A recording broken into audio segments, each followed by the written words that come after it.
Hi, and welcome to another episode of Hot Takes with me, the Silver Fox. Now, nobody particularly likes paying tax, but we accept that some taxation is necessary. After all, we like to have an NHS, we like to have some kind of education for children, there's national and civil defence, there's infrastructure projects that need big amounts of money and government oversight to build. And we accept that. We don't like it, but we accept it because it is part and parcel of living in a civilised society. What we don't like to see is the waste of taxation when we are taxed for projects that are simply vanity projects or projects that are quite clearly wasteful, or at a time when you're cutting crucial, vital spending in some areas and you're raising it in areas where people really don't want that money spent. That is immoral. That is a waste. And that is also the problem we have, because despite the budget cutting services everywhere, there was one area that saw a 12% increase in spending. And we're going to take a look at that now. And we're going to ask why Shona Robinson is so determined to destroy everything except this one area of spending. Here goes. So fury as the SNP's overseas office's spending rises by 12% while public services suffer. 12% increase in spending on all those little pretendy embassies. And of course they have found money, millions of pounds to give away in foreign aid. Not their place, they're not a national government. The Westminster government deals with foreign aid, but Humza Yousaf has decided that the good people of Scotland need to donate extra in foreign aid, and strangely, to exclusively to Muslim nations. I don't know why that would be. The budget allocation for the SNP's Pretendy Embassies has increased by over £1 million in just 2 years, despite swinging cuts to services at home in Scotland. Oh yeah, you can't see a doctor, your kids can't get an education, the roads are falling apart, but hey, the jobs for the boys are still there. Little jobs for all their chums in foreign climes, very good pay, and just so that they can pretend that they're a real country. They can pretend that they're a sovereign nation. So he can bestride the world stage and not look like that. A man who's putting his hand up and saying, "Please miss, I've just shit my pants." Come the next election day, that's exactly what's going to happen, isn't it? Anyway, the Scottish Conservatives say taxpayers will be furious to hear that spending on the SNP's overseas offices will increase while other budgets are slashed. The SNP Green government has increased the budget for the controversial network of 9 hubs, known as the Pretendy Embassies, by more than £1 million in the space of just 2 years. Oh yes, there's always money for the Pretendy Embassies. There's always money to push into the independence cause, even though it's something they have no power over and cannot possibly deliver. Where they do have power and where they should be delivering is health, education, social care, that sort of thing. But that involves people, and they don't really like people. They don't want to help people.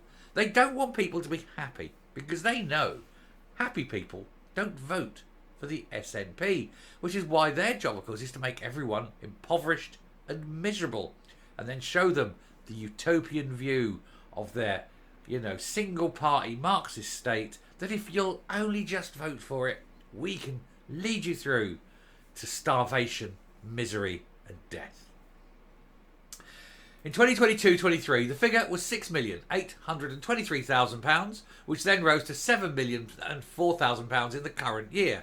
Now it's set to soar to just shy of £8 million for all 9 offices, an increase of £820,000 when compared to last year's cost. It's a rise of nearly 12%. Every other department, without fail, it's either having a direct budget cut, or where they are giving them an increase, it's a below percentage increase. Except this one, the Pretendy Embassies, the jobs for the boys, their mates. they're getting a real big increase. And you have to ask why. Because they don't do any work. The British embassies are there to do the work. These guys do nothing except swan about and pretend to be interesting. Look at me, I'm an international diplomat. Except, of course, they're not. They have no diplomatic standing. They're not part of the diplomatic corps. They have no official standing as delegations or representatives from the United Kingdom government. They are little employees of the local council sitting in an office on great pay thanks to the taxpayer. It is very telling that while the SNP ministers impose swinging cuts to essential services, they have increased their spending on overseas offices by a whopping £800,000, said the Tory Deputy Spokesman for the Constitution and External Affairs, Alexander Stewart. Meanwhile, Shona Robinson's budget saw tax hikes and cuts to rail services, energy transition funds, as well as frontline services like housing, social justice and child poverty schemes. Now, of course, child poverty was, if you remember, Ali Baba's number one priority when he was taking over as leader. Cutting child poverty is my number one priority, he very, very famously said. And he has done a lot for child poverty. It's increased immensely under his watch, to such an extreme now that, as I said in the previous video, he's changed his top priority, realising that child poverty is unachievable, he can't beat it. So he's now instead, number one priority is duelling the A9. Well, this week anyway. I wonder what it'll be next week when he realises he can't do that either. And so on, and so on. The man really doesn't have a top priority, does it? Except keeping his arse in the big seat. Keeping the seat warm, should I say, for Kate Forbes. That's his only job at the moment, isn't it? Anyway, Mr. Stewart added, Scottish taxpayers, who are being squeezed even more by Shona Robinson's brutal budget, will rightly be furious. The millions being lavished on these offices highlight the SNP's priorities will always be skewed towards promoting their independence obsession in any way they can, and yet they are incapable and cannot legally deliver on it. The millions being lavished on his offices highlight the SNP's priorities. Oh, just read that. My apologies. Anyway, here's the Pretendy Embassies and how much you're paying. And so you've got a Pretendy Embassy in China. Why? In Canada. Why? In Paris. Why? All of them. All of them.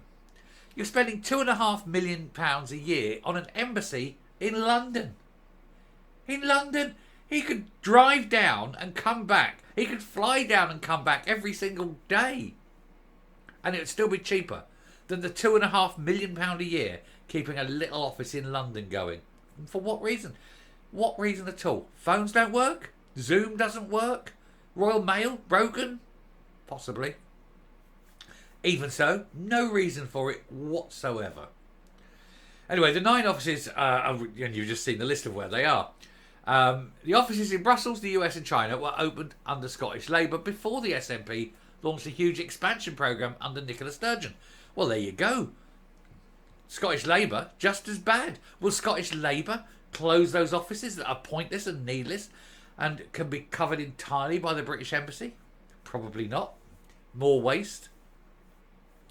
A Scottish Government spokesman said the international offices are maintained by all involved governments, and Scotland's network has served and been supported by ministers from a range of administrations for decades. Well, they shouldn't be. You're not a sovereign nation. You've got no need and reason to have Pretendy Embassies at great public expense. I mean, £8 million a year would provide quite a few doctors and nurses, methinks. Scotland's international network attracts investment and creates domestic opportunities. No, it doesn't. It quite literally doesn't. That is a clear lie, because investment in Scotland is decreasing, not increasing. And so therefore, it's an absolute lie. And the main reason investment is decreasing in Scotland is taxation and bureaucracy. Who'd have thought it? Anyway, Scotland, he said, has long benefited from the inward investment of our international network and has helped to secure. No, it hasn't. Again, lies. They can't actually prove any of this. They're just mouthing rhetoric, bullshit, horseshit, call it what you will. Complete and utter bollocks, that's what they're saying. Because none of this is true. None of it. It says here, Scotland remains the most attractive place in the UK to invest after London. Again, not true. Absolutely not true. And also, it's a huge place. Let's do it per what? Per square mile? Tiny, right? If you want absolute numbers, still not right. He's looking at a per capita area. But don't forget, there's as many people live in Birmingham as Scotland. Birmingham much smaller. No, it's just lie after lie after lie, and they choose their words with care, and they pick them and they shape them. But the fact is, the taxation in Scotland drives people away, the bureaucracy drives people away, the transport links alone drive people away. If you truly wanted to make Scotland attractive, you'd lower the taxes and you'd make transport so much better. But they're going out to do the complete opposite, raising taxes and making transport as difficult as possible. But then it's the push, isn't it? Got to get those 15-minute ghettos. Can't have good transport if you want 15-minute ghettos. Anyway, I shall stop there and come up. So they spend millions upon millions needlessly on these offices so they can play Billy Big Balls on the world stage. But they are nobody. No, they don't even have standing. And yet they want to do this. They can lord it about, oh, well, you have to come to our embassy, our little Pretendy Embassy. And there are no such things. There's the British Embassy, and that's all that matters. And then when they have them, they try to justify them. And they do this by lying. And they lie about their justification. And then they're called out in their lies, and they lie about something else. Why can't they just give it up and say, look, we know it's a waste of money. We know we shouldn't be spending people's money on wasteful, pointless things like this just to keep our close friends and family in a very highly paid sinecure, really, because they're not doing any work. Great money, no work. I mean, love it myself. But hey, what do you do? You vote them out. That's what you bloody well do. Anyway, thank you very much for watching. Do please hit the subscribe button, ring the bell, leave a like, leave a comment. Please share the video. And I will speak to you next time. Bye.